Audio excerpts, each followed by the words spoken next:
Today's top tip for the compost heap is hair.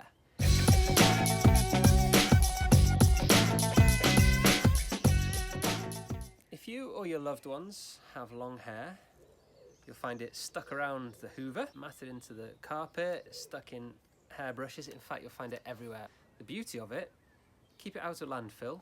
It can go in your compost heap. A good compost heap is like a good diet. It needs to be balanced and mixed. Hair has a high concentration of nitrogen, which is really good for your plants. It helps with the green leafy growth, so you want to be adding that to your compost heap. It keeps it out of landfill and it feeds your soil. So next time you're cleaning out your hairbrush, stick it straight onto the compost heap.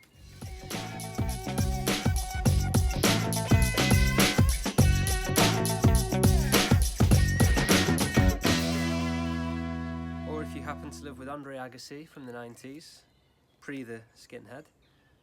Andre Agassi, what are you talking about? Don't put your wig on there. Doesn't matter what colour your hair is, as long as it's real hair. Next time you're cleaning out your hairbrush, that's harder than I thought it would be. Well, at least she'll never be a murderer with the amount of hair she sheds. DNA everywhere. What has she even done to this? She used super glue or something.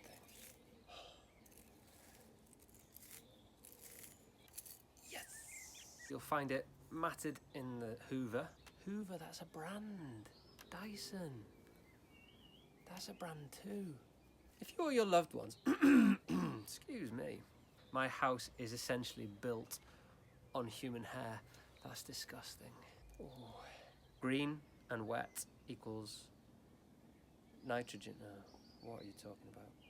Hair has a lot of nitrogen in it. Hair has a lot of nitrogen in it. Hair has a lot of nitrogen in it. It's really hard to say nitrogen in it. Hair has a high concentration of nitrogen. Yeah, I'm gonna get rid of this now.